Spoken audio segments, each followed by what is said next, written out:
place where tomorrow's leaders are groomed. Where did Mr. McNamara learn to row? The local sewers, I imagine. He's a townie. He won us the Ivy League championship 3 years in a row. That's all I know. In an organization Are you ready to be reborn? where success is assured. Our membership has its pleasures, its hardships, and sometimes its pain. We live by the rules, we die by the rules. Watch King Kong climb to the top of the Twin Towers every time you have a drink. It's the King Kong drinking straw. When your glass is full, King Kong sinks to the bottom. Put in your straw. And as you drink, watch him climb. The more you drink, the higher he climbs until he reaches the top. The King Kong drinking straw comes complete with 2 throwaway straws. The King Kong Drinking Straw by Mego. Hog Island. Could this small island be the key to who wins the war? It's located about 26 kilometers off the coast of Iran, and despite its size, around 8 to 9 kilometers long, it's a critical hub for the country's energy industry. It handles the vast majority of Iran's oil exports. In fact, 90% of crude oil is taken from Iran through pipes to this terminal.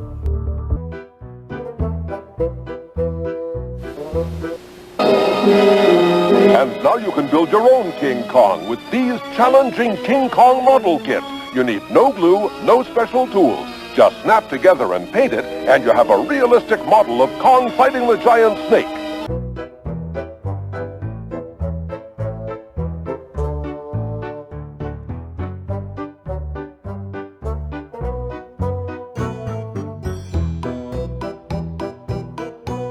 Or for a real challenge, build King Kong on top of the Twin Towers. When you're finished, they make a great addition to any kid's room.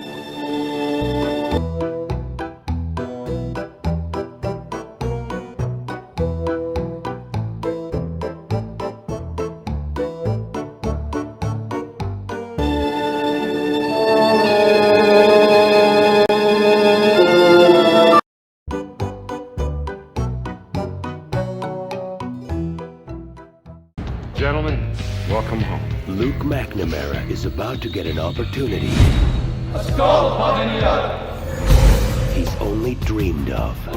Senator, it's a pleasure to meet you. What do you think of all this? To be honest, it's all a little bit overwhelming. But if a secret society can give you everything you desire, This is your pre-acceptance to the law school of your choice. That's gotta be a mistake. You are a skull. imagine what they can take away. And its deep waters around the island make it easier for large tankers that can transport up to 85 million gallons of oil. The tankers then travel down the Gulf and out of the Strait of Hormuz to deliver a majority of the oil to China. So what role is this small island playing in the war?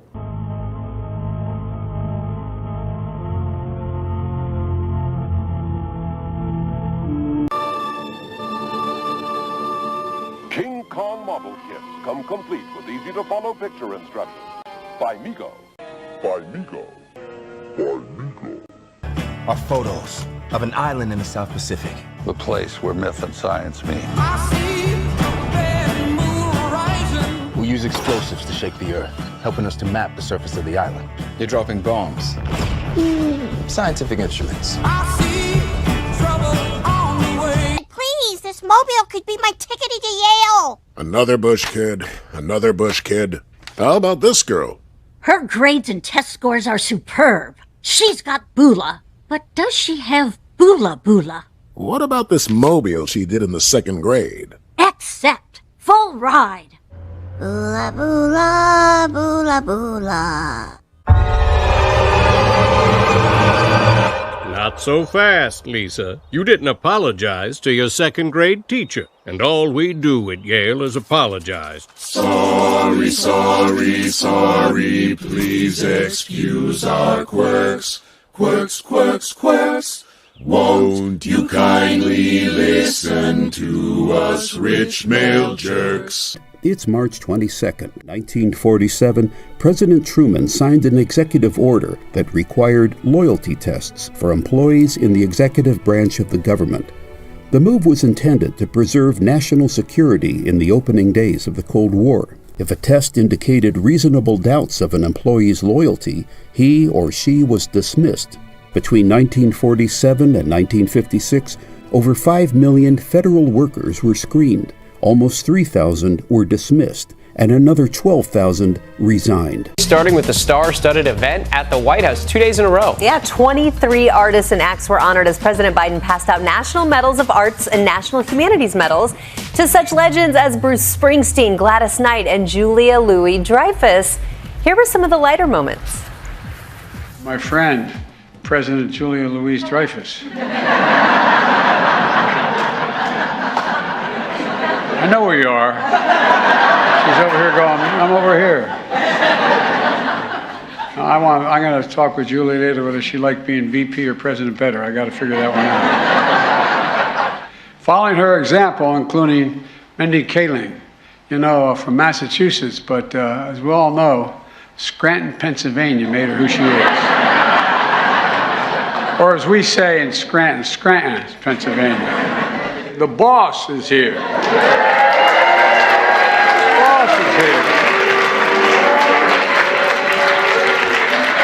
As they say in South Philly and North Wilmington, a Jersey boy. Bruce, some people are just born to run, man. Congratulations. Thank you, Steve. I, Stephen Mnuchin, do solemnly swear. I, Stephen Mnuchin, do solemnly swear. Now Mnuchin will head the Treasury Department with his signature on every American bill. Have you been working on your signature for the I have indeed. I have indeed. So I've been practicing it, so it'll be nice and neat on the money. Mnuchin's career has also been dotted with controversy. He profited from the housing meltdown. His father worked at Goldman Sachs, and Steve followed him to the firm. Mnuchin donated to both parties over the years, including Hillary Clinton's presidential campaign in 2008. You were both in Skull and Bones, the secret society. It's so secret we can't talk about it. What does that mean for America? The conspiracy theorists are going to go wild. I'm sure they are. I don't know. I haven't seen the web. Number 322? You both were members of Skull and Bones, a secret society at Yale. What does that tell us? Not much, because it's a secret. Is there a secret handshake? Is there a secret code? I wish there were something secret I could manifest. 322, a secret number? There are all kinds of secrets, Tim, but one thing is not a secret. I disagree with this president's direction that he's taking the country. We can do a better job, and I intend to do it. And we'll be watching. Be safe on the campaign trail. John Kerry, thanks for joining us. How can I deny him? If he's willing to pay for it, he's gonna get it. Any price. $1, sir.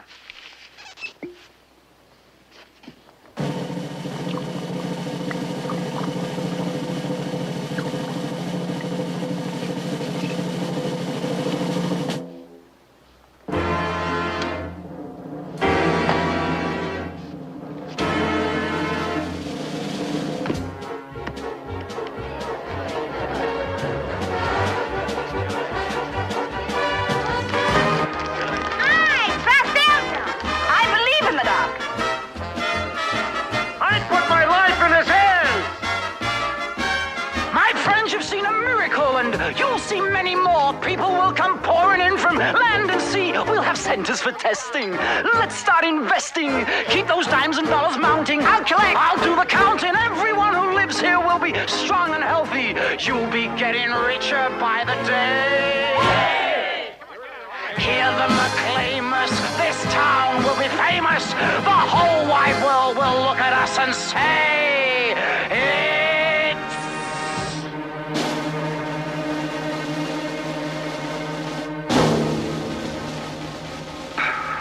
Maquasi, no, Paquamasadi, no, Passamamasi, Aquatamapati, Passamadaddy, Aquatamapasi, Aquatamadi, Dapadaddy, Dapamasi, Quatapasi, Passapasa, Passaquasa, Quadi.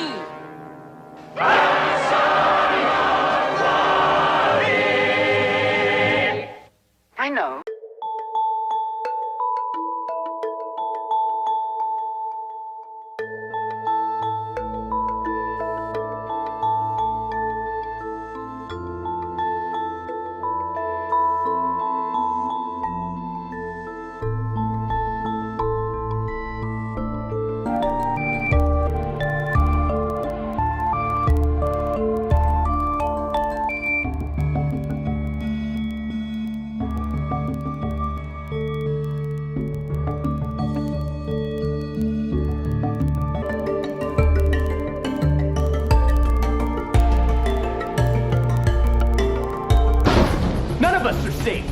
gonna do?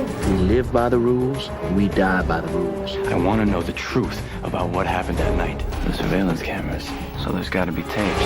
Can you get any closer on this? Closer. I know what you did. It's time we remove Mr. McNamara. He's no longer loyal. Is that a monkey?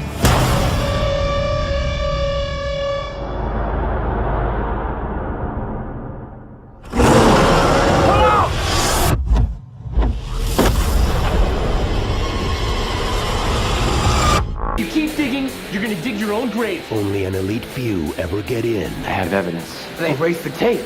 Who? The skull. They control everything. No one has ever gotten out. Magnificent. You knew that thing was out here? I'm sorry for your men, Colonel.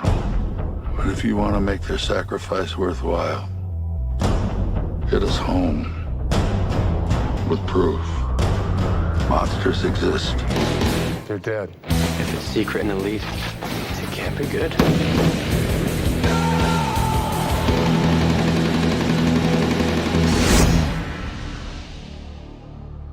Would you like your life back, Luke?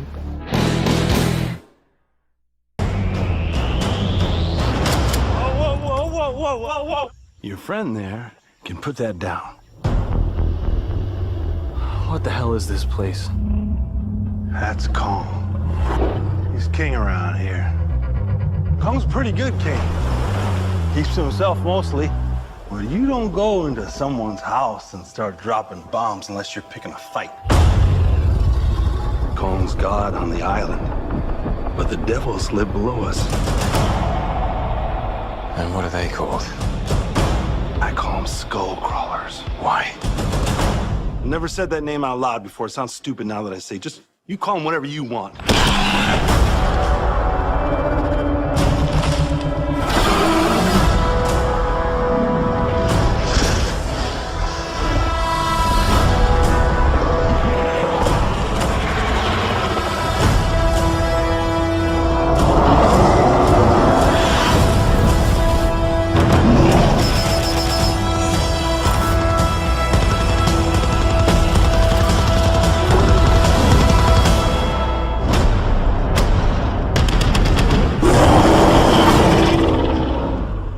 A good group of boys. We're all gonna die together out here. You shouldn't have come here. Just chopper them in and out. Be a joyride.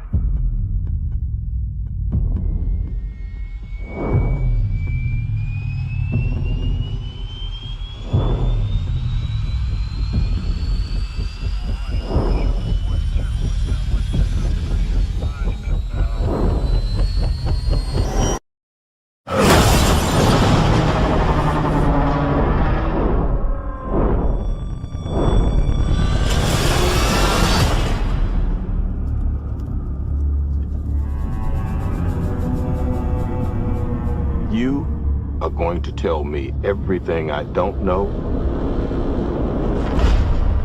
or I'm going to blow your head off.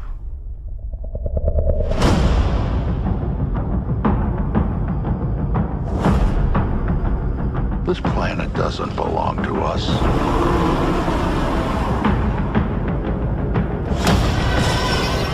Ancient species owned this earth long before mankind. I spent 30 years trying to prove the truth. Monsters exist.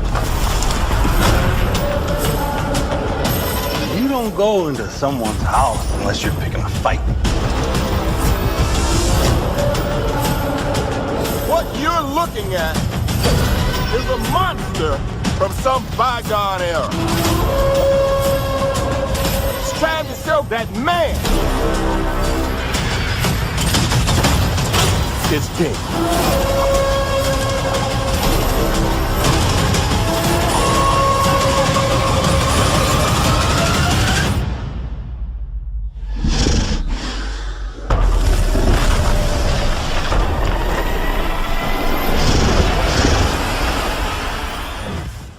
Now, what we're going to cover today has never been considered since the inception of these films. And so you might ask, well, why now? Why is all this coming to fruition? Why is all this being revealed?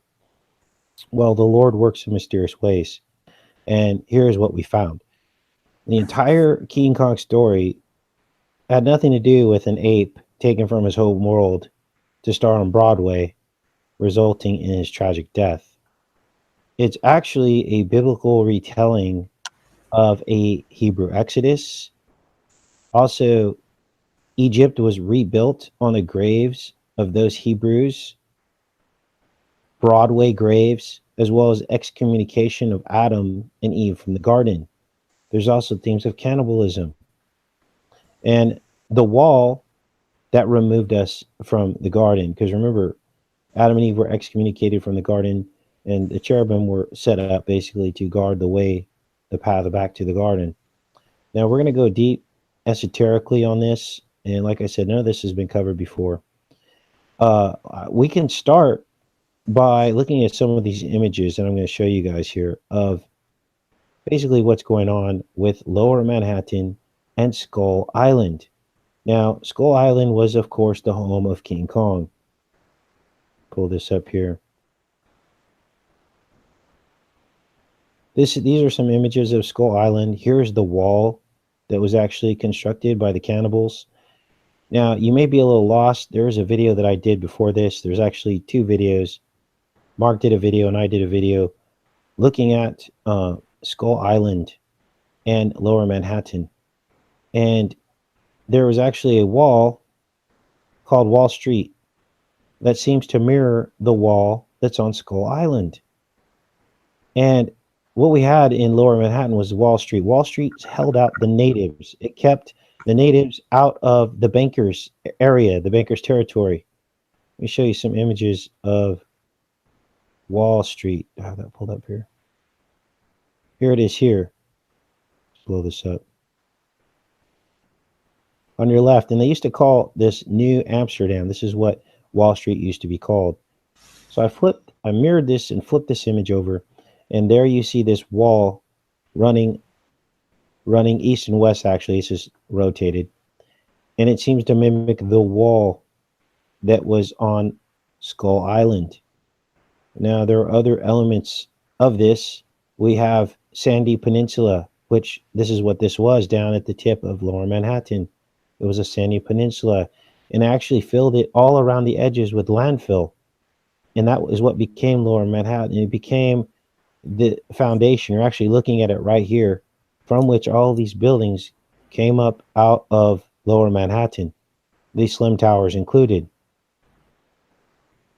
So what you had was this plan. Now, esoterically, there was something very dark and cryptic about the foundation of this place. The image of Lower Manhattan looks like the Belt of Orion, as well as the Twin Towers. Pull that up. Here it is.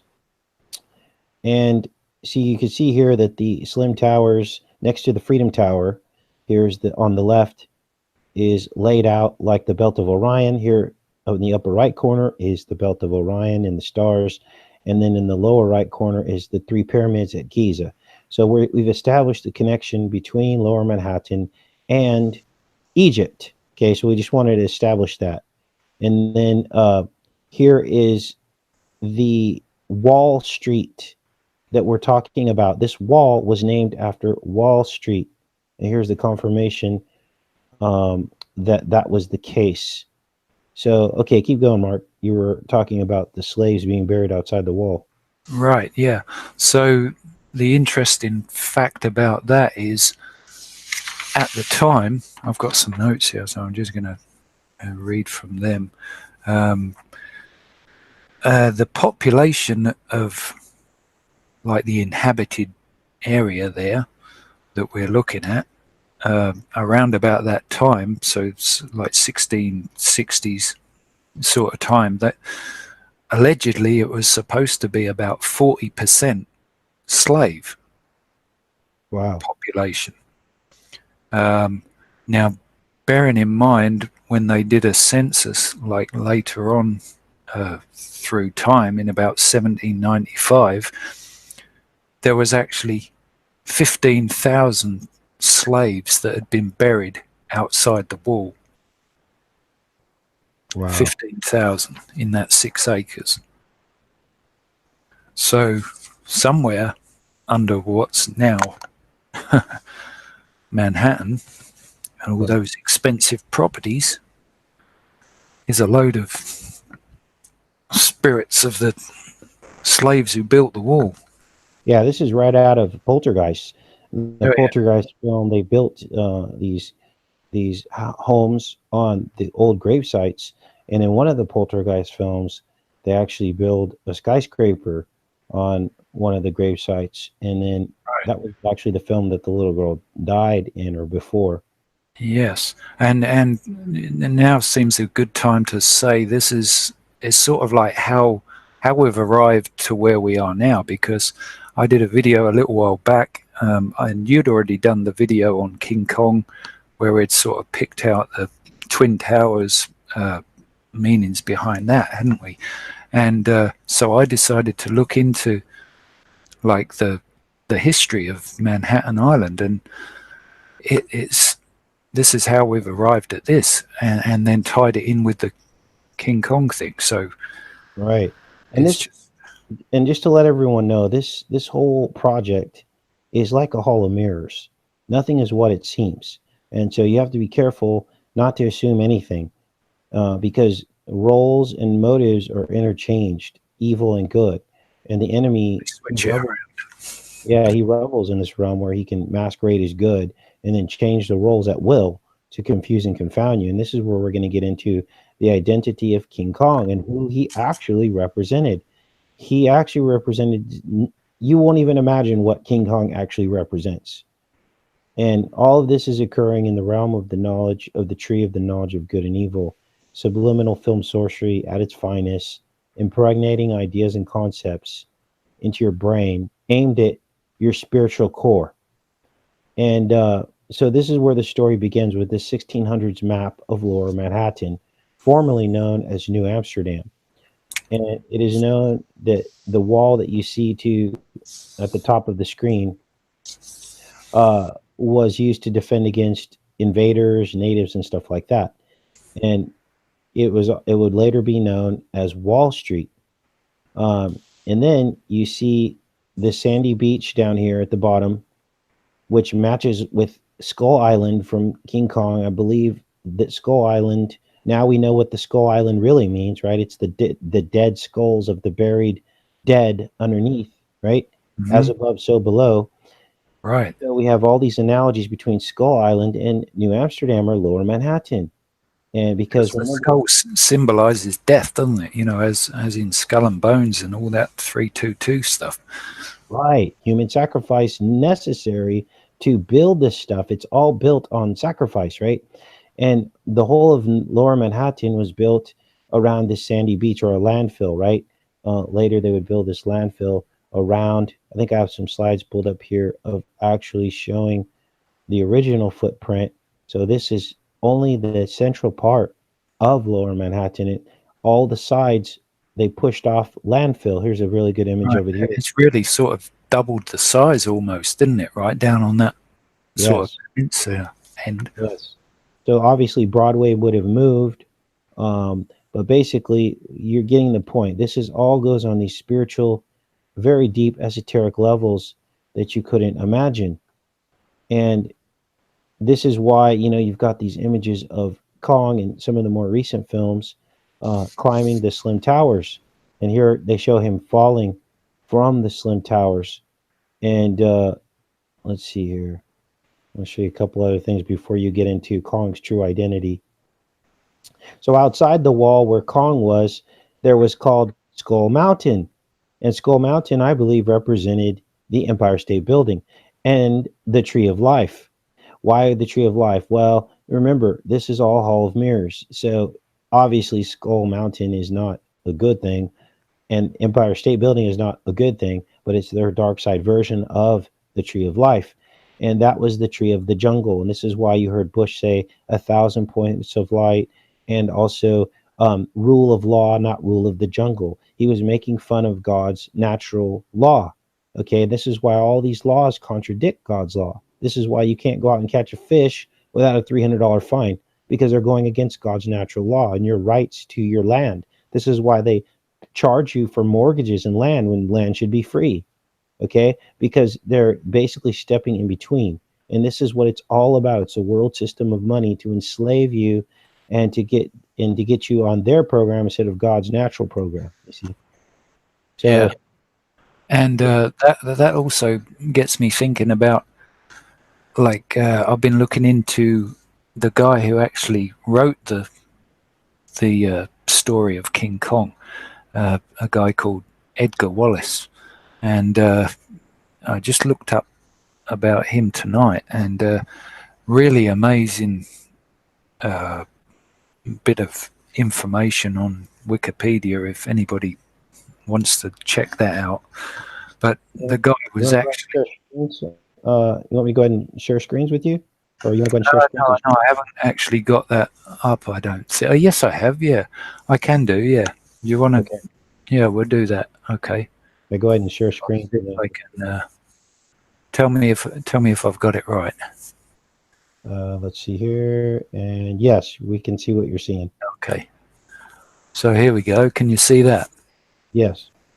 Okay, there we go. There's Edgar Wallace. Now, the interesting thing about Edgar Wallace here, I'll do what you normally do. Look at the date when he was born. Oh, that's the anti-date, the mirror date of blind 11. So yeah. April 1st is, wait, actually, no, that's April 1st. So that's not the mirror date, but that's an important date too. Right, exactly. And so he died in Beverly Hills, and he actually died before the film came out, the first one. He'd actually done the screenplay for it, and they were in production of it. And then I think he was a diabetic or something, and he actually died before the film came out. And the original screenplay had 110 pages. Just like the amount of stories in the Slim Towers. Exactly, yeah. And so anyway, he had pretty tough childhood by all accounts, and he joined the army, I think, and went to South Africa, and did a little jaunt down in South Africa, and after the war that he was in down there, he then went to the Belgian Congo. Now, anybody who knows a bit about the Belgian Congo, anybody who's seen the Tarzan, Lord of the Jungle film that they did a few years back, you'll know all the wicked things that went on. There's a little bit I've highlighted here. During 1907, Edgar travelled to the Congo Free State to report on atrocities committed against the Congolese under King Leopold of Belgium and the Belgian rubber companies, in which up to 15 million Congolese were killed. Wow.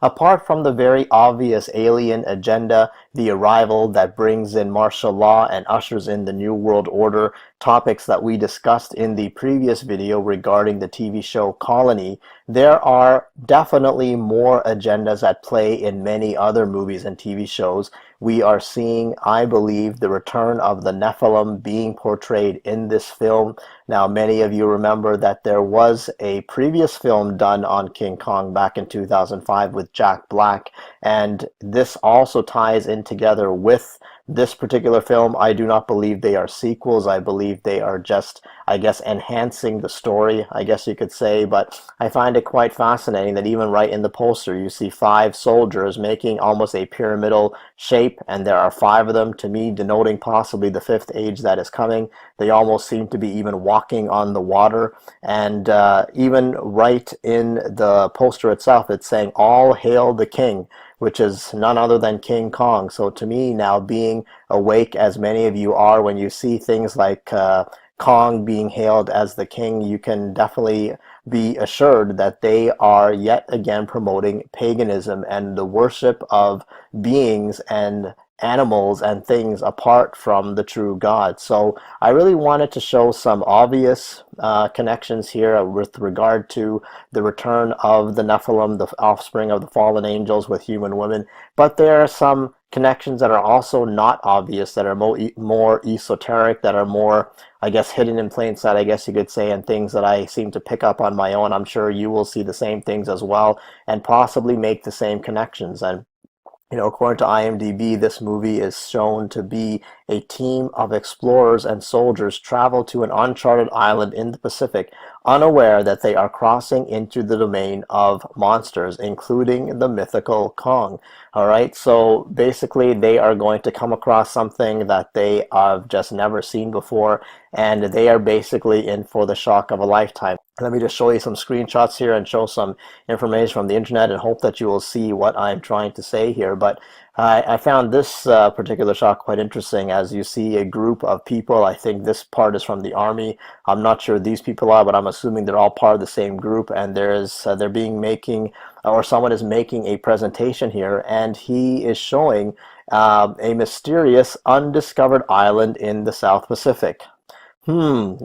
This is something that we saw even in the previous King Kong movie in 2005, an island that they discovered or was not on the map or something like that. And, to me, is this more land, or is there more land out there that we just haven't been told about, that only the elites know? Sometimes I've been wondering lately that even the map of the world that we have, of course, it's a globe. I do not believe in the globe lie anymore. I believe in the true cosmology of the world according to the Bible. And possibly are we being shown that there could be more land out there? It's funny how this particular island that they're talking about looks like an evil face, which I guess denotes the name Skull Island. But anyways, is it another mysterious island out there or land that we have just not been told about? King Kong movie back in 2005 with Jack Black mentioned this Skull Island in a similar way, that it was an undiscovered, uncharted island. And, it's interesting, as we just showed, that the ancient maps of the world possibly, said the same thing. And here's just a shot from that, movie of 2005, King Kong, as they came to the Skull Island.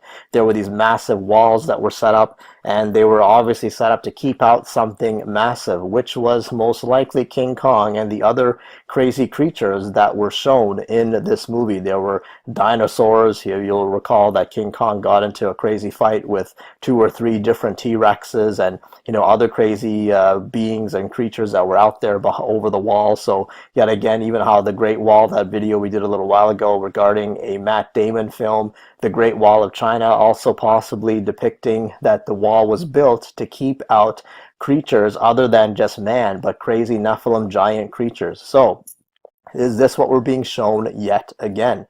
So as we keep going, I found this scene quite fascinating, where I believe this is Samuel L. Jackson said, really, it's quite a unique head. You can't really, you can really pick it out anywhere. But, here it's showing him coming face to face with King Kong in the midst of chaos and fire and bombs. So is this kind of a cryptic way of showing that humanity is on the brink of chaos, which will usher in the New World Order beast system? And, the Antichrist will appear on the world stage, whether people like it or not. Humanity is going to face the beast itself. And, the beast will bring much destruction and desolations on the earth. After all, that is one of his titles. He is referred to as the abomination that causes desolation, and even human beings and humankind just, going face to face with the beast. This is yet another theme that is being shown in many movies. The one that I can recall was Bryce Dallas Howard's role in the recent film Jurassic World, where you see there is a scene of her facing basically the big monster in that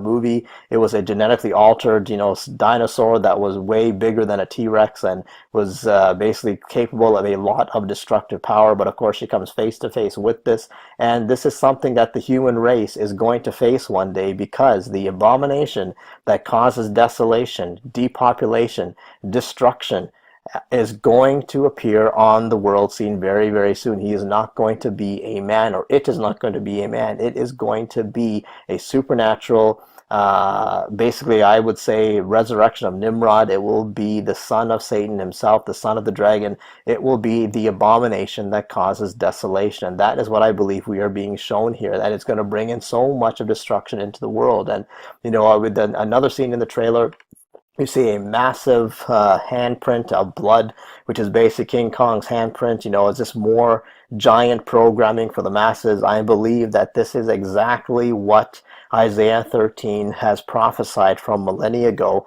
and this is a passage that we have spoken about many times. I'm going to go to it yet again, right from the Septuagint version. From Isaiah chapter 13, it says, lift up, from verse 2, lift up a standard on the mountain of the plain, exalt the voice to them, beckon with the hand, open the gates. We'll talk about that gates a little later. Ye rulers, I give command, and I bring them. Giants are coming to fulfill my wrath. Rejoicing at the same time and insulting. So the Lord God, this is a prophecy against Babylon, against basically the world, that the sin of man and judgment is coming because of the sin of man, and God is literally going to allow the giants to come back, the return of the Nephilim, the progeny of the fallen angels mixing with humans, all that kind of thing is coming back. This has been prophesied from so long ago, and we are constantly being shown this in the movies. So they are coming to fulfill the wrath of God. I believe we are being shown over and over and over again that the Nephilim are coming, that it is an inevitable event that is going to take place. And, is this meaning that all of the abominable and detestable creatures are coming back? I believe that is. If you believe what the Bible says, then I fully believe that this is going to be part of the judgment that comes upon the entire world. Because again, it is said very clearly in Isaiah chapter 13. If you look at the Septuagint version of the Old Testament, it is basically a translation from the Hebrew into the Greek, which was then translated into English. But it is a very, very more literal translation. And as we keep going, I found this scene kind of interesting. You've got lucky number 13 there on the helicopter, which is, if you count these little bird-like paintings or drawings or stickers, whatever you want to call them, on the helicopter, they add up to 13. So to me, this is the Illuminati signature. The illuminated ones know that this day is coming because they completely worship Lucifer, they worship the dragon, they worship the fallen angels, and of course they worship their progeny, the Nephilim. And number 13 is, a big number in the Illuminati. If you go to this particular article that I've shown many times, this is none other than a big Illuminati number. There are 13 members in covens and satanic cults, 12 regular members, and 1 high priest. So this is a mirroring of 12 jurors and 1 judge, 13. There are 13 high occult families that run the world. All right, so that's something you need to remember, that the number 13 is very, very significant to the Illuminati because of the 13 supposed bloodlines that are running this world. So always keep that in mind, because this number 13 appears a lot in many of these movies. And as we keep going, John Goodman says that monsters exist, and he says that as you see this basically circular gateway, and you saw the gateway even in a different scene before this particular scene, to me, could this possibly be CERN symbolism to show that the pit is going to be open very soon? And, this number of people that are here, you've got 7 tribal people and 1 American, which is a total number of 8, and we know that 8 is the number of rebirth or new beginning. So really, is it again denoting that the 5th age is about to begin? And what I find quite interesting is that these tribal people on this island look similar to Buddhist monks. And the reason why I thought that is because I am of Sri Lankan descent myself, and Buddhism just happens to be the major religion of Sri Lanka, apart from Hinduism and even Catholicism. But Buddhism dominates Sri Lanka, where I come from. And so what do the red and gold colors mean in Buddhism? They actually have a flag with about 5 or 6 different colors, and they all have meaning. So let's just check out what the meanings of those colors are in Buddhism. And I got this great article here from The Colors of Religion, aka for this particular religion, Buddhism. So the color red symbolizes life force, preservation, fire, and sacred things or places. It also riddled with duality. That's really interesting. We'll keep that in mind as we talk about duality a lot in many videos. But yet again, the red symbolizes fire and duality, because fire can represent warmth and comfort, but can also be a destructive force. So there you go. You've got the duality symbolized in the red. And the yellow is the color that possesses the highest symbolic quality because of the saffron color of the monk's robes And it goes on to say that it is also a color of the earth. Yellow denotes stability and grounded nature. So really, nature worship, all that kind of thing, Gaia, Mother Earth, that same kind of stuff. So yellow is basically representing Mother Earth worship, nature worship, and red is good old duality, because fire can be a good thing and a bad thing. So keep this duality in mind, because there are still more connections regarding this this Buddhism and these colors and what you're going to see here. So as we keep going, we'll see that they get taken into a temple and told that this image is Kong. So you see this image, it comes together. So, but can you see, what I found interesting is, can you see what these people are doing in the image? They are basically bowing down to this giant gorilla. So they're worshiping him as an idol or as a pagan god.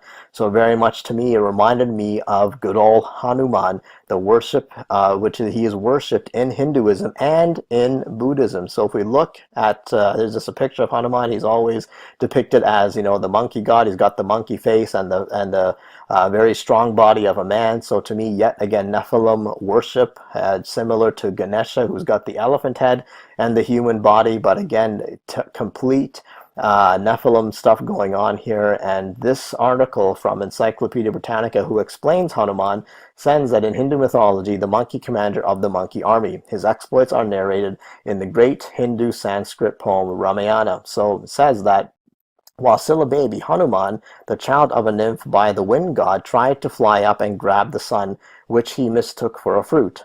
Indra, the king of the gods, struck Hanuman with a thunderbolt, so I guess Indra could be the Hindu version of Zeus, on the jaw, thus Hanu, thus inspiring the name. When Hanuman continued to misbehave, powerful sages cursed him to forget his magic powers, such as the ability to fly or to become infinitely large, until he was reminded of them. Hanuman led the monkeys to help Rama, an avatar incarnation of the god Vishnu, to recover Rama's wife Sita from the demon Ravana. All right, so basically we can see that this Hanuman is a trickster, that he's full of mischief. He was struck literally by Zeus or Indra, and he was, trying to get him to forget his powers, his ability to fly and become extremely large. But what I also found interesting about Hanuman, apart from the fact that he's worshipped in many temples, it actually says here, I personally used to only put Hanuman, or associate Hanuman, I should say, with Hinduism. But look at this. Hanuman is also a popular figure among Buddhists in Central, Southeast, and East Asia. Okay, so Hanuman is a prominent figure in Hinduism as well as in Buddhism. And so, this is being shown, I believe, in this movie, how they are worshiping Hanuman. And even though we got these characters that seemingly are Buddhists or look like Buddhists, you would think that they worship Buddha, but they also worship Hanuman, as shown in this Encyclopedia Britannica article. And, something that we have been shown in other movies, I'm sure you'll recall the Jungle Book, and King Louis, who was shown to be a very funny character in the original animated film many years ago by Disney, was shown in this recent one as a very dark kind of creature. I found it quite interesting that he resided in something that looked like almost like a Hindu temple or a Buddhist temple. He was very big. He was a very dark kind of creature, and was very forceful. He also commanded a bunch of monkeys as his cronies, just exactly as Hanuman does, as was shown in this article, that he commands his monkeys or his monkey soldiers or whatever you want to call it. So really the same kind of thing is being shown to us. So is it the same thing really as King Kong? So basically Kong is the same kind of thing, controlling this island. He's being hailed as the king of this island. And so to me, we are possibly being shown Hanuman pagan worship going on here. And in the next scene we see these people are getting told that Kong is king around here. So really, again, pagan god worship, Hanuman worship. And interesting that these 5 people form almost a pyramidal shape, go figure, just as we saw in the poster. And again, is this denoting the 5th age that is coming? And what I also found interesting, and talking about some more deeper connections here, it's interesting that the same actor who played Loki in Thor is in this movie as well. He's one of the main characters. And so I started digging into it as to, is there a significance or a connection between Loki and this movie? And lo and behold, there is. As we look more into Loki, you'll remember him, his character in Thor. He was almost even a fun-loving kind of character. Many people fell in love with how this particular actor played Loki, but he had quite the pizzazz and charisma and stuff like that. But if we look at the Norse mythology of Loki, we know that he is a shapeshifter. We know that he is also a wily trickster. Interesting that Hanuman, as we just saw, also is a wily trickster, that he does mischief, he misbehaves. Okay, so same kind of thing here that we're being shown here with Loki. So Loki could be a Norse equivalent of Hanuman, the same kind of thing. He is treated as a nominal member of the gods. Loki occupies a high, ambivalent, and ultimately unique position among the gods, giants, and other kinds of spiritual beings. All right, so again, the giants, King Kong is a giant. Hanuman is also a giant, as it says that he is able to become infinitely large. So again, Loki as well is able to do the same thing. And what I find quite interesting here, as we go down here, it says that in the tales, Loki is portrayed as a scheming coward who cares only for shallow pleasures and self-preservation. He's by turns playful, malicious, and helpful. So he can be malicious, he can be helpful. Remember the duality that we just spoke about as we showed the colors of Buddhism, and how red, the fire, can represent duality. So the same thing we're being shown here with Loki, that he also can signify duality. All right, and that he goes back and forth, that he can be malicious and helpful, that he can be irreverent and nihilistic as well. So can you see the same theme being played here with Loki or with Hanuman, that basically they're a trickster, that they're shapeshifters, or at least Loki can take the shape of anything, that he can also become a giant. And I will leave this article and all the other things that I'm showing in this video for you to look for yourself, that basically he can be a helper, but he can also be a trickster and be malevolent and do things against the other ones that he was helping. So really, this is just the same thing that we're being shown, whether it's about Hanuman, whether it's King Kong, whether it's even Loki. It's no coincidence that the same character who played Loki in the Thor movies is now one of the main characters in this movie, because it all ties together. Always remember that these things are never done by accident, that the Illuminati and the Jesuit Illuminati behind Hollywood, the occultic Satanists, they are doing this all on purpose. They know exactly what they are doing. And as we keep going, we see this scene of one of the soldiers and good old huge massive King Kong as he's just striding through the mountains and the water here. And they get told that Kong's a pretty good king. He pretty much keeps to himself mostly. So Hanuman, or basically a pagan god, is now, being deemed as pretty good and peaceful then, right? So yeah, we can, rely on these gods. They're benevolent, they're kind, they will help us, and, they keep to themselves. There's no harm in being in fellowship or being in communion with these pagan gods. No, not at all. But, really, society is being programmed to accept paganism as good. So can you see the duality? Just as we spoke of the fire, the red color of Buddhism, it represents duality, because fire can be a nice, warm, and comforting thing, but it can also be a destructive thing.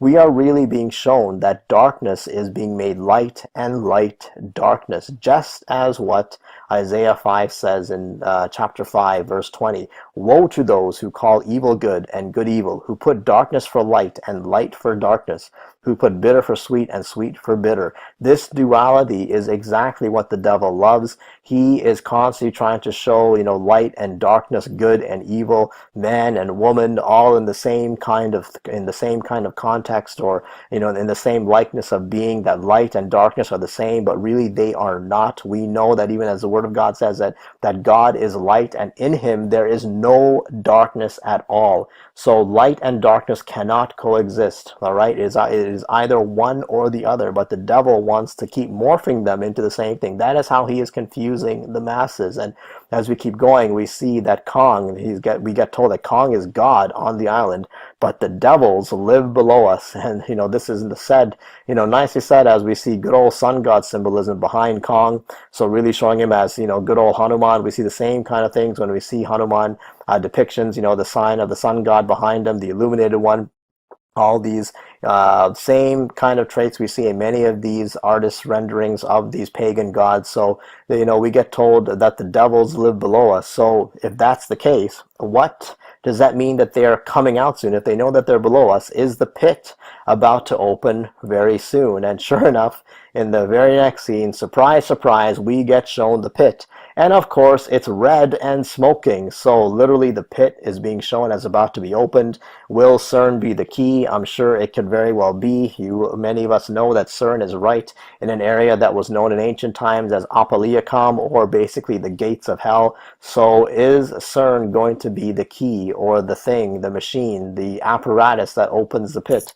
I'm sure that is going to be the case. And, we keep going in the next scene. Loki asks, I'm going to just call him Loki from now on, because basically that's who he reminds me of. And what are they called? And this is the things that come out of the pit. And he goes, I call them skull crawlers, which you'll see in a little bit. But I don't know about you, but this scene, as you can see the humans walking through this, you can see them right there. There's a line of human beings. Look at how tiny they are compared to these bones, or the remains of what is being shown here in this scene. So, this is totally reminding me of something, which is basically the tons of pictures online of the tons of gigantic bones that have been found all over the earth. And if you don't know what I'm talking about here, I'll give you some little stuff to chew on here. This is a depiction or a rendering of many of the different sizes of bones that have been found. Some up to even as 36 feet have been found all over the earth. You see pictures of this. You can see how small the people are, but look at how huge this skeleton is. You can see another one here. You can see here's another one with a man. There's a regular sized man, and look at how long this thing is. You can see another picture here of how tiny this man is and how big these bones are. So really, these are things that are being found all over the world.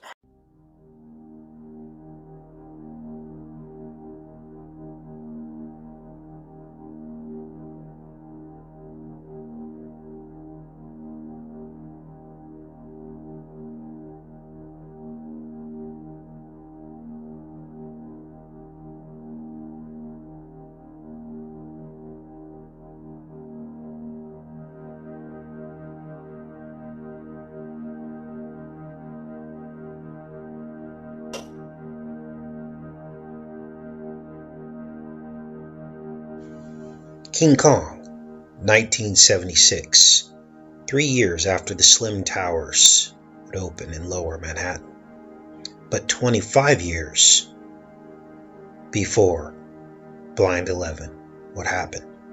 And this movie was all about oil, world domination, by releasing Kong on New York, the boogeyman, so that America finally comes to its knees in fear.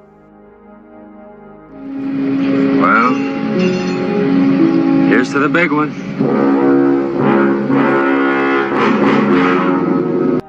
But I did tell you, you shouldn't have radioed New York. You were bringing in the big one. He was the terror, the mystery of their lives, and the magic. Our big chance, and yours too. There are stars at Princeton, the same way there are in Hollywood, Jack. You want out? You want me to cable Harvard or Yale and get Kong another keeper? Harvard or Yale and get Kong another keeper? Coast-to-coast tours, Beauty and the Beast, it's a grotesque farce. You say the word, Jack. The question was always, who would be Kong's keeper?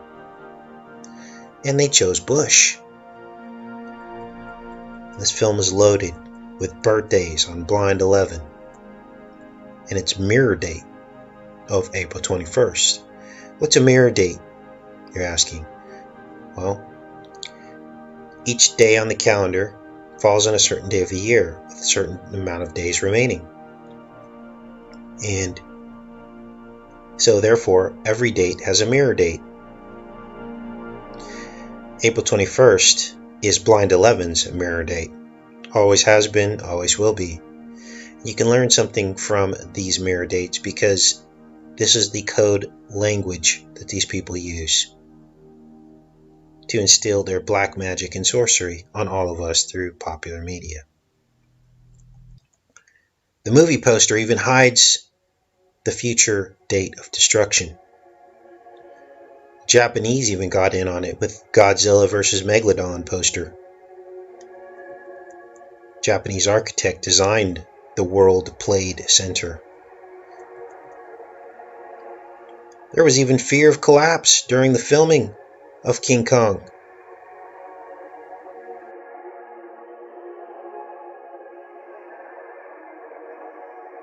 Let's take a closer look at this film that released 25 years before Blind 11. So the theme is virgin sacrifice between the two pillars. We've established that. It's a pattern. We've seen this in other movies as well. Saw this in the 1973 installment of 007 Bond films. The virgin between the two maypoles. The two becoming one ritual.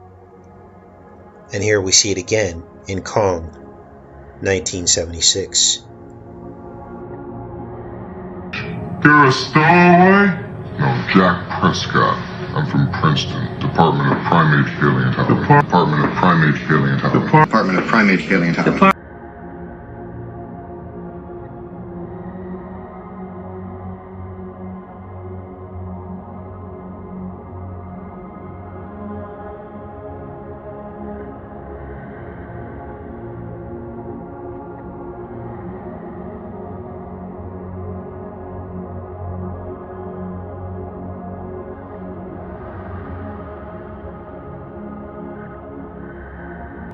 Jack Prescott. No, Jack Prescott.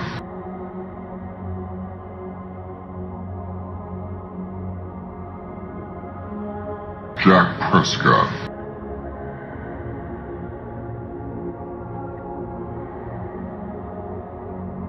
To make a deal. 6 of them for Dwan.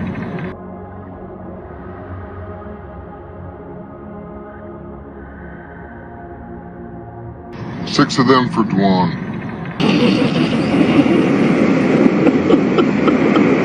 A big one.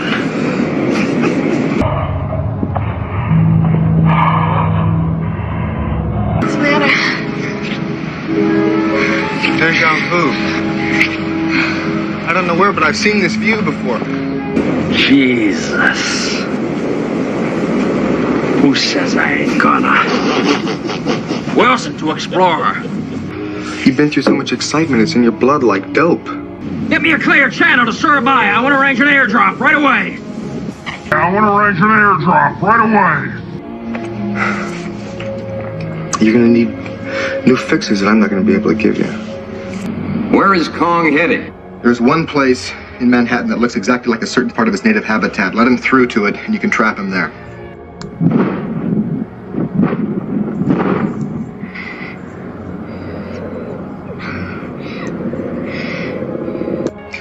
Let him climb to the top of the World Trade Center. And now you know the truth. 25 years, 2 stars, 5 stripes. 25 years before the event would happen in 1976. They already knew. In fact, they already knew in 1933, before they were even conceived, with the movie poster from Kong 1933. We see the 2 towers. And this has always been about building and destroying order out of chaos. These people have technologies you could not ever even imagine. I've just demonstrated to you clearly that there was foreshadowing. This is just one film. Take a look at any of the other films in the playlist on this channel, and you will see the truth over and over. Take care and be safe, you guys. Even if it garners $120 million in rent a year from the businesses inside it, it would still take 35 years to recoup the cost of construction. But as one worker on the site says, that's hardly the point. Quote, "This building wasn't built to make money. It was built to demonstrate something to the world."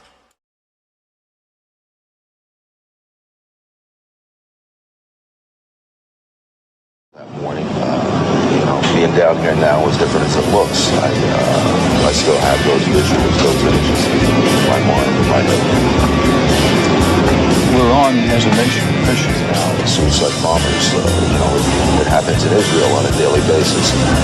Those are the things we have to be careful of now. We have to watch for now. Do you expect a suicide bomber struck the North Tower of the World Trade Center 1 year ago?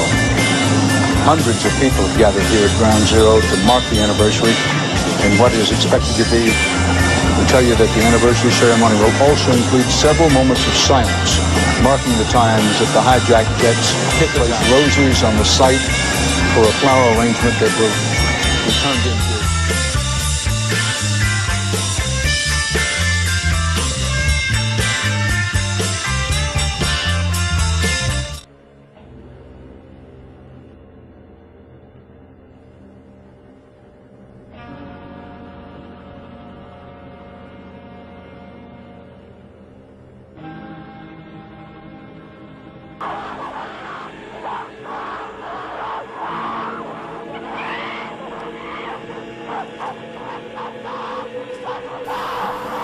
That's you and I, as the Masonic Illuminati sees us, as mindless apes, bowing and worshipping their demonic black obelisk of Masonic wisdom and Luciferian light. Their cube, so they think, that's going to spark and create this new world order, this Luciferian Antichrist system that's about to come upon the entire world. All symbolized by events taking place in our day and age. 9/11. That was one of their events. The Hilton Hotel. You can see it in the movie 2001: A Space Odyssey. Blatantly, just there it is, put there in the Hilton Hotel in space. They both checked their watches. So they're telling you a little time story right there, how this is all dealing with time. And remember now, the original script was dealing with Saturn, not Jupiter. And Saturn deals with time. When you look at the original Millennium Hotel that was built in front of the Twin Towers, it's an obelisk. They intentionally built it to look like the obelisk in 2001, and they even say so. In the original script, of course, it's a cube that they changed. The logo of the Hilton Hotel is two twin towers within the all-seeing eye. It also is a pause button. A pause button stops time. It freezes time. It's also a 6, which is a 9. It's 666. And it's all in the movie. When you look at another one of their hotels, it shows like a split down the middle, representing like 9/11, Twin Towers falling over. There are 5 pillars on each side, and it's split down the middle. And that's for the center column in all of the designs of Freemasonry. It's all there represented. The monolith Hilton Hotel representing the monolith. They even said that that's what it represents officially. And there it stood in the middle, and it still stands to this day. The monolith, the center invisible pillar cube that survived the disaster. Well, now, I found this footage on YouTube. It was shot by somebody else.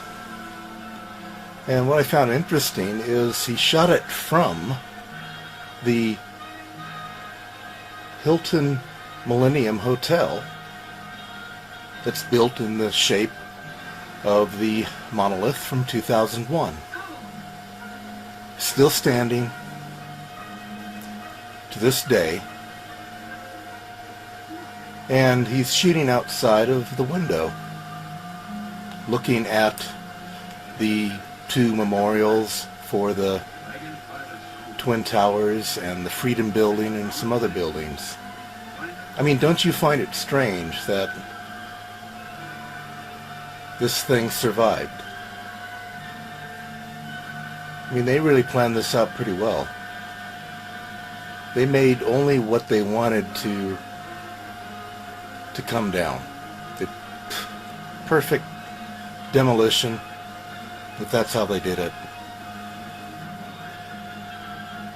Intentionally making sure that this monolith cube represents their Illuminati wisdom, which is that small center. If you look at Masonic pictures of the two columns, you'll see in the middle there's this, there it is, this little smaller column or cube or monolith or obelisk right there.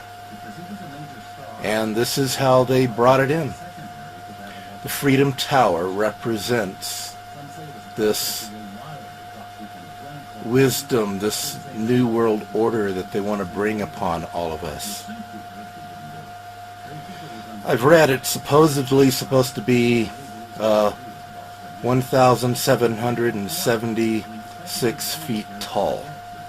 Now, I don't know if that's true. I don't know how to confirm that, but looking on the internet, this is what I've read, this is what I've seen. Now, if that is the case, they are most definitely not referring to America's birth of 1776, but to the Illuminati's birth of 1776, because that's who they are, and that's who did this. And also, in the same video, look at these memorials to the two towers, the two twin towers here. Look at those things. They're square holes in the ground. There you got waterfalls running on the sides, and in the center is like another black hole, cube, square, black pit.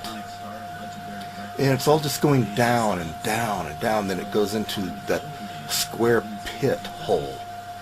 What kind of memorial is that? They're sending people into the abyss, and also at the same time symbolically representing that they've opened a hole to the abyss.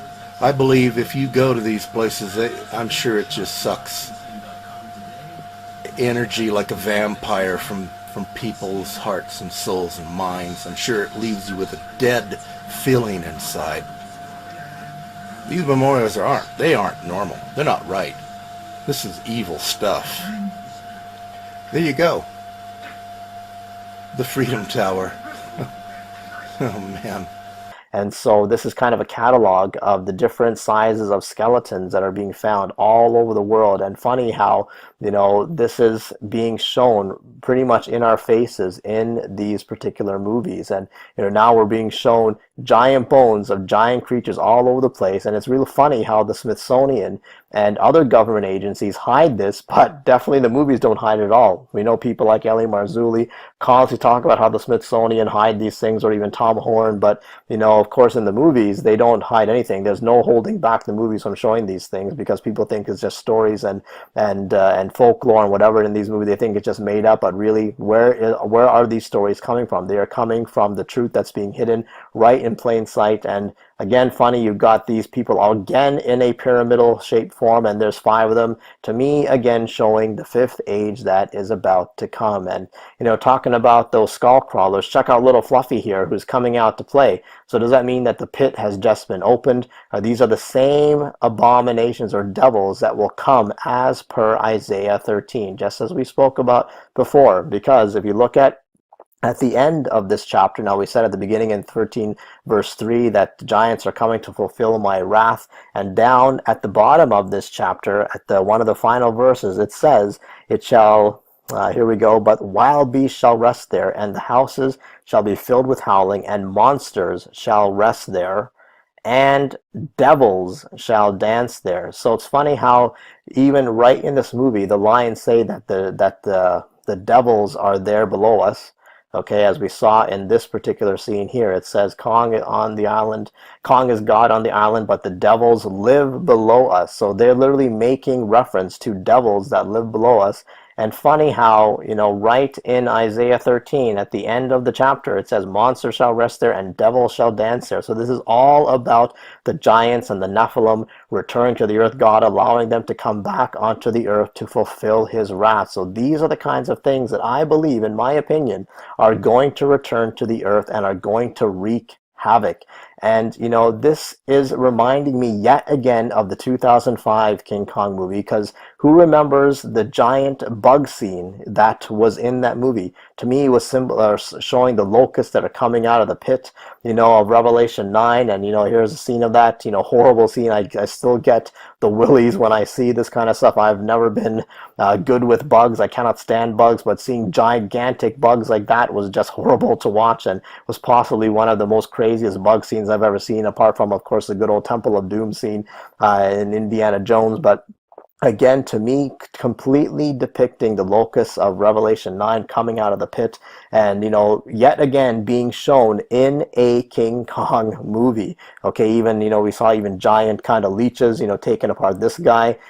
So again, same kind of horrible kind of stuff being shown in these movies. And again, all coming back to the fact that the devils are under us. They're going to be coming out of the pit.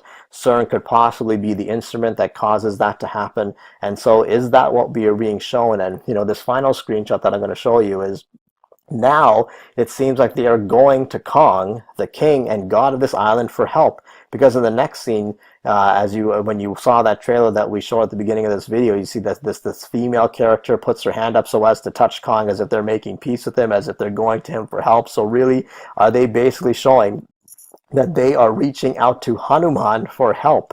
So basically, they are reaching out to the trickster, or the devil, who is now the hero. So yet again, talking about duality, fire, the color red in Buddhism, symbolizing duality, warmth but also destruction. Loki being the trickster and also being a good guy, or even Hanuman being a mischief maker, but also being able to morph into a huge thing. So we can see this is yet again a representation of duality, of Hanuman, the pagan god, all of a sudden becoming the good guy, being looked upon as the hero, being called upon to help, and possibly being shown as benevolent, but he is anything but, because he is just a servant of Lucifer, of Satan, the dragon. So this is really what we're being shown, I believe, the return of the Nephilim, the fallen angels, of Lucifer, the dragon. And, you know, I'm sure you would have seen this commercial for Mitsubishi, one of their new hybrid vehicles, and I really believe even this whole concept of hybrid vehicles is basically more programming to accept these hybrid beings, the Nephilim.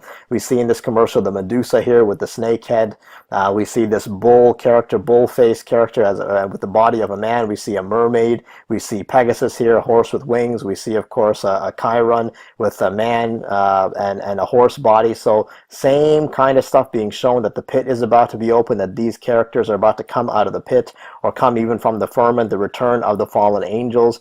So the same kind of thing is being shown in this Kong movie and so many other different TV shows and music videos and movies. And, you know, I really wanted to encourage you to watch a video by Round Saturn's Eye. He actually did a video exposing the same Mitsubishi commercial that I'm just speaking about. So I would encourage you, please watch this video. He did an excellent job of exposing this particular commercial, and I'm actually going to play this commercial for you at the end of this video so you can see it for yourself if you have not seen the commercial. But also I will leave a link for this particular video, so please do check out RSE's awesome video on that particular commercial, because again, it is all telegraphing the return of the Nephilim, the return of the progeny of the fallen angels mating with human women, the work of Lucifer and his fallen angels as what they did in the days of Noah. And, you know, this is nothing new under the sun. Ecclesiastes 1:6 says that there is just absolutely nothing new under the the Son, that what has been done before will be done again. There is just nothing new. So even though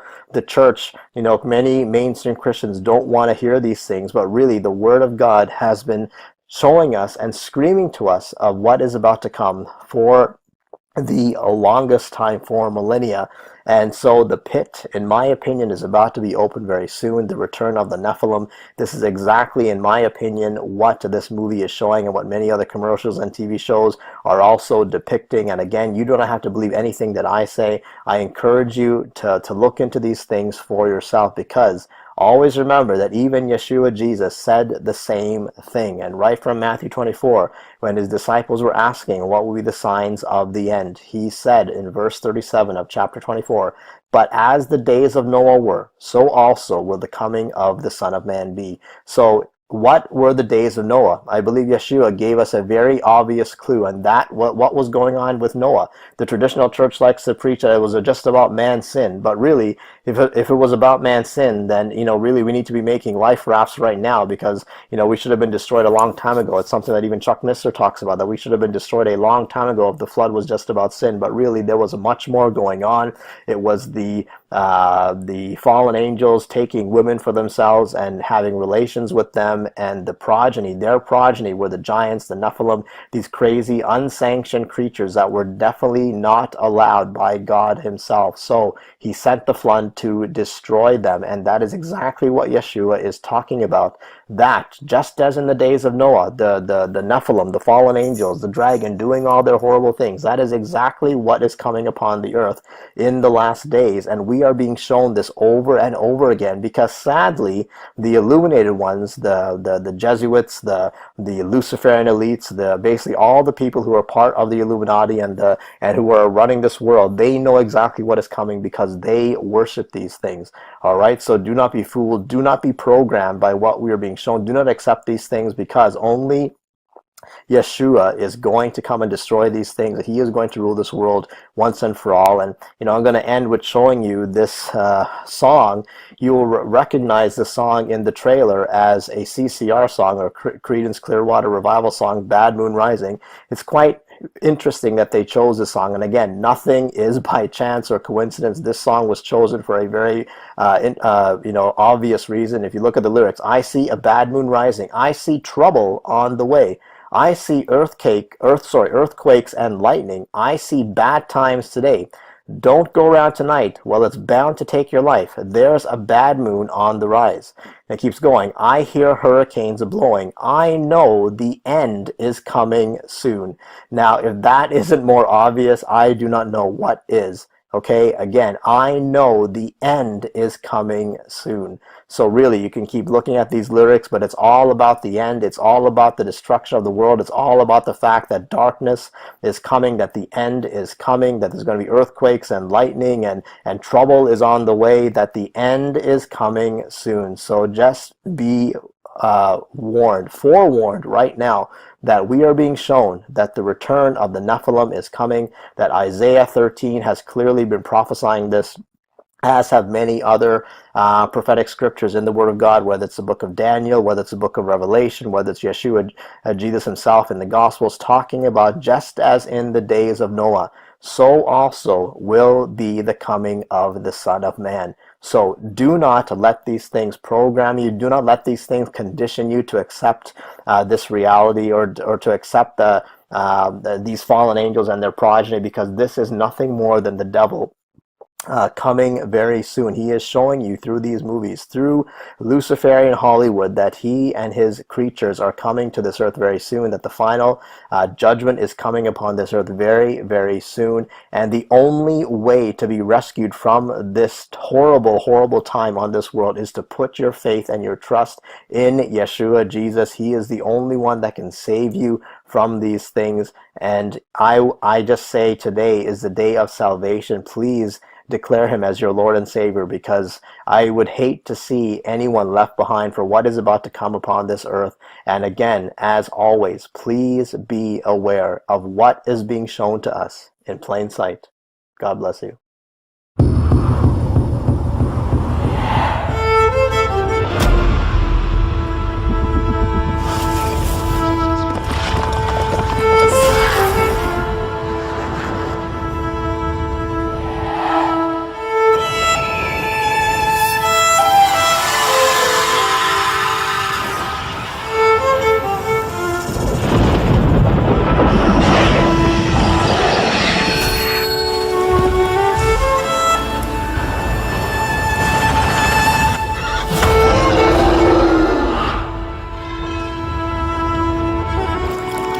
Mitsubishi Outlander PHEV, the UK's best-selling plug-in hybrid.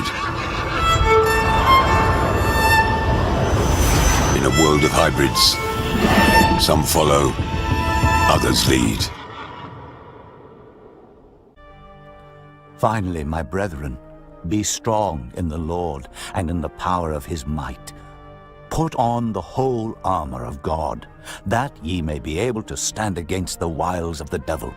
For we wrestle not against flesh and blood, but against principalities, against powers, against the rulers of the darkness of this world, against spiritual wickedness in high places. Wherefore take unto you the whole armor of God, that ye may be able to withstand in the evil day, and having done all, to stand. Stand, therefore, having your loins girt about with truth, and having on the breastplate of righteousness, and your feet shod with the preparation of the gospel of peace. Above all, taking the shield of faith, wherewith ye shall be able to quench all the fiery darts of the wicked.